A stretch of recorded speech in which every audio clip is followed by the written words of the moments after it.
성녀 마리아 고레티는 1890년 10월 16일 이탈리아의 작은 마을 코리나도에서 태어났습니다. 그녀는 가난하지만 신앙심 깊은 농부 가정의 6남매 가운데 셋째로 자라났습니다. 아버지 루이지와 어머니 아순타는 넉넉하지 않은 생활 속에서도 자녀들에게 신앙과 성실한 삶의 가치를 가르쳤습니다. 고레티 가정은 땅을 빌려 농사를 지으며 힘겹게 살았고 경제적 어려움은 항상 그림자처럼 따라다녔습니다. 그러나 그 안에서도 부모는 매일 기도와 성사 생활을 소중히 여기며 자녀들에게 하느님을 신뢰하는 법을 가르쳤습니다. 마리아는 어려서부터 온순하고 부드러운 성품으로 가족과 이웃의 사랑을 받았습니다. 그녀는 집안일을 성실히 돕고 어린 동생들을 돌보는 데 열심이었습니다. 또한 기도를 좋아하여 자주 묵주를 손에 쥐고 있곤 했습니다. 그녀는 어린 나이에도 불구하고 신앙 안에서 순수한 마음을 키워갔으며 마을 사람들은 그런 그녀의 모습 속에서 특별한 은총을 느낄 수 있었습니다. 마리아가 9살이 되었을 때 아버지가 말라리아에 걸려 세상을 떠났습니다.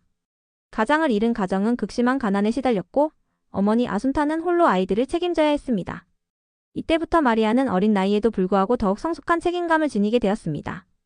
그녀는 농사일을 도울 수 없었지만 동생들을 돌보고 집안 살림을 챙기며 어머니의 짐을 나누었습니다. 가족을 위해 헌신하는 그 모습은 또래 아이들과는 다른 깊은 성숙함을 보여주었습니다. 마리아는 또한 신앙 안에서 더욱 굳건히 자라났습니다.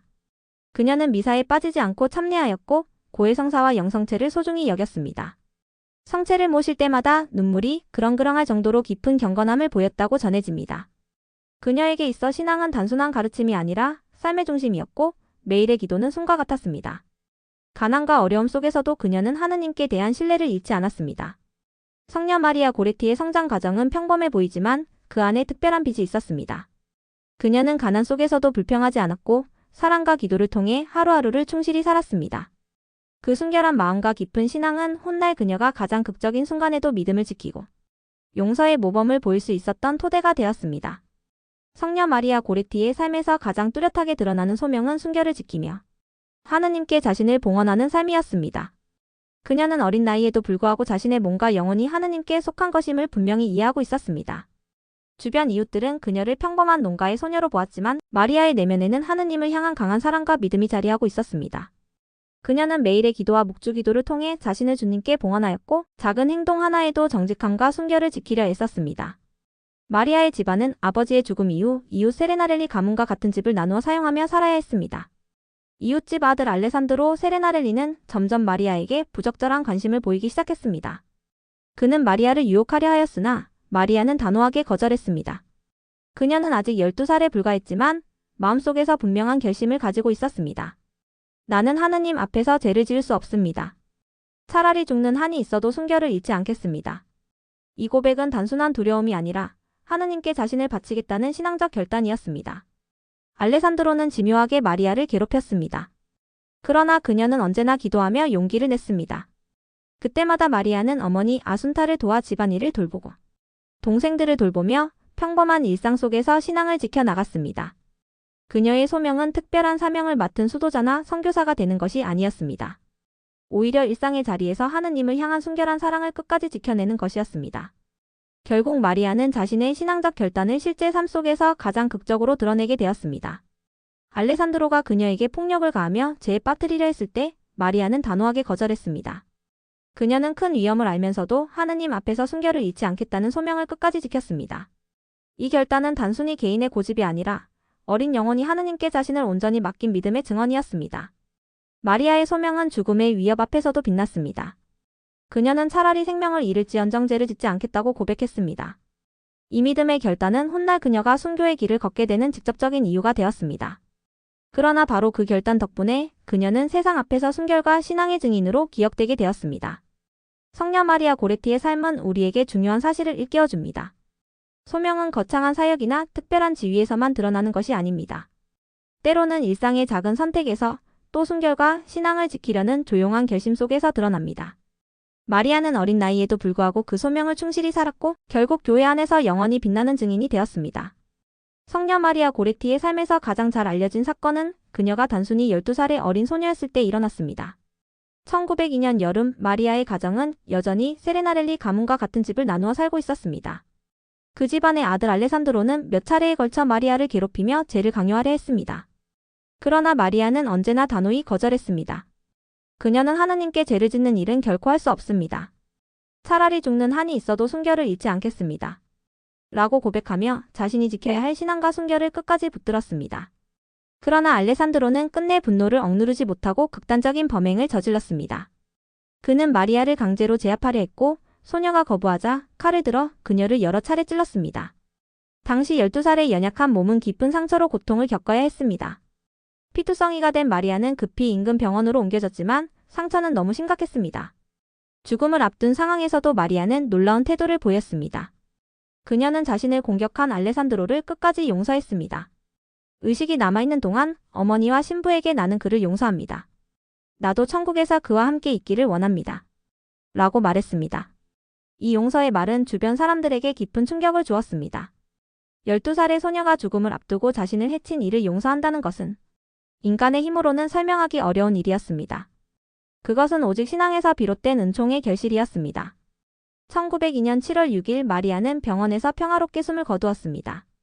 그녀의 마지막 모습은 단순한 비극이 아니라 신앙과 순결 그리고 용서의 승리로 남게되었습니다.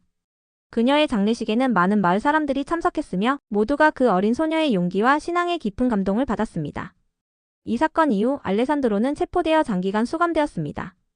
처음에는 완강하고 냉담했지만 점차 마리아의 용서의 말씀이 그의 마음을 움직였습니다. 결국 그는 감옥에서 회개하여 새 사람이 되었고 출소 후에는 수도원에서 평생을 봉사하며 속죄의 삶을 살았습니다. 이는 마리아의 순교가 단순히 그녀 개인의 삶으로 끝난 것이 아니라 가해자의 영혼까지 변화시키는 놀라운 은총의 사건이었음을 보여줍니다. 성녀 마리아 고레티의 대표적인 사건은 단순히 비극적인 죽음이 아닙니다. 그것은 순결을 지키려는 굳건한 결단과 자신을 해친 이를 용서한 사랑의 실천이었습니다. 그녀는 짧은 생애를 살았지만 그 안에서 보여준 신앙과 사랑은 교회와 세상 안에 커다란 울림을 남겼습니다. 성녀 마리아 고레티가 교회와 신자들에게 남긴 가장 큰 가르침은 순결과 용서였습니다. 그녀는 12살이라는 어린 나이에도 불구하고 하느님 앞에서 죄를 짓지 않겠다는 결심을 끝까지 지켰습니다. 이는 단순한 어린아이의 고집이 아니라 신앙과 사랑에서 비롯된 깊은 선택이었습니다. 그녀는 차라리 목숨을 잃을지언정 순결을 잃지 않겠다고 고백하였고 실제로 그 고백대로 자신의 생명을 내어놓았습니다. 교회는 이를 두고 그녀를 순교의 순결한 꽃이라고 불렀습니다. 마리아가 남긴 또 하나의 중요한 가르침은 용서였습니다. 그녀는 죽음 직전 자신을 해친 알레산드로를 진심으로 용서했습니다. 나는 그를 용서합니다. 천국에서 그와 함께 있기를 원합니다. 라는 말은 단순한 입술의 고백이 아니었습니다. 그것은 하느님의 자비를 본받는 가장 순수한 실천이었습니다. 그 용서는 결국 알레산드로의 회개를 이끌었고 그의 삶을 완전히 바꾸었습니다. 이처럼 마리아의 용서는 개인적인 차원을 넘어 영혼을 살리는 구원의 씨앗이 되었습니다. 교회는 마리아 고레티의 삶을 깊이 기리며 그녀의 순교를 성인들의 반열에 올렸습니다. 1950년 교황 비오 12세는 성베드로 대성당 광장에서 그녀를 성인으로 시성하였습니다. 이 시성식에는 당시 감옥에서 회개한 알레산드로도 참석하여 많은 이들에게 큰 감동을 주었습니다. 마리아의 시성은 단순히 한 소녀의 죽음을 기념하는 자리가 아니었습니다. 그것은 신앙과 용서의 힘이 얼마나 큰 변화를 이끌어낼 수 있는지를 세상에 드러낸 사건이었습니다. 성녀 마리아 고레티의 신앙적 유산은 오늘날에도 이어지고 있습니다. 그녀는 순결을 지키는 모든 이들의 수호자로 불리며 특히 청소년과 젊은이들의 모범으로 존경받고 있습니다. 교회는 그녀의 삶을 통해 젊은 세대에게 순결과 정직 그리고 신앙 안에서의 용기를 가르칩니다. 그녀의 이야기는 단순히 과거의 비극이 아니라 지금도 살아있는 교육의 도구이자 신앙의 등불이 되고 있습니다. 후대의 교황들과 신학자들은 성녀 마리아 고레티의 증언을 자주 언급했습니다. 교황 비오 12세는 그녀를 세상의 오염 속에서도 신앙과 순결을 지켜낸 소녀라 칭하며 모든 신자가 그녀의 삶을 본받아야 한다고 강조했습니다. 또한 교황 요한 바오로 2세 역시 그녀를 언급하며 현대 사회 속에서 신앙의 순수함을 지키는 것이 얼마나 중요한지를 가르쳤습니다. 성녀 마리아 고레티의 유산은 단순히 성인전 속에 기록된 이야기가 아닙니다. 그것은 지금도 살아있는 신앙의 불꽃입니다. 그녀의 삶은 모든 세대의 신자들에게 도전과 희망을 줍니다. 죄보다는 차라리 죽음을 택하겠다는 그녀의 결단은 극단적으로 들릴 수 있지만 그 안에는 하느님을 향한 절대적인 사랑이 담겨 있습니다. 또한 나는 그를 용서합니다. 라는 말은 오늘날 용서하기 어려운 수많은 상황 속에서 우리에게 깊은 울림을 줍니다. 결국 성녀 마리아 고레티가 남긴 신앙적 유산은 두 가지로 요약할 수 있습니다. 바로 순결을 지키는 용기와 원수까지도 용서하는 사랑입니다. 이 두 가지는 단순히 어린 소녀의 결심이 아니라 모든 신자가 살아가야 할 복음적 삶의 핵심입니다. 성녀 마리아 고레티의 삶은 오늘날 우리에게도 여전히 강력한 메시지를 전하고 있습니다. 현대 사회는 쾌락과 유혹이 넘쳐나며 순결과 신앙의 가치는 종종 가볍게 여겨집니다. 그러나 마리아는 12살의 어린 나이에도 불구하고 하느님 앞에서 죄를 거부하고 순결을 지킨 증인이 되었습니다. 그녀의 용기는 단순히 과거의 사건이 아니라 지금도 신앙을 지키려는 모든 이들에게 큰 도전이 됩니다. 또한 죽음을 앞두고 가해자를 용서한 그녀의 모습은 원수를 사랑하라는 복음의 가르침을 가장 순수하게 드러낸 예라 할 수 있습니다. 우리 역시 일상의 작은 선택에서부터 신앙을 지키고 용서를 실천하며 세상 속에서 빛이 되어야 합니다. 성녀 마리아 고레티의 삶은 오늘도 신앙인들에게 순결과 용기의 길을 밝히는 등불로 남아 있습니다.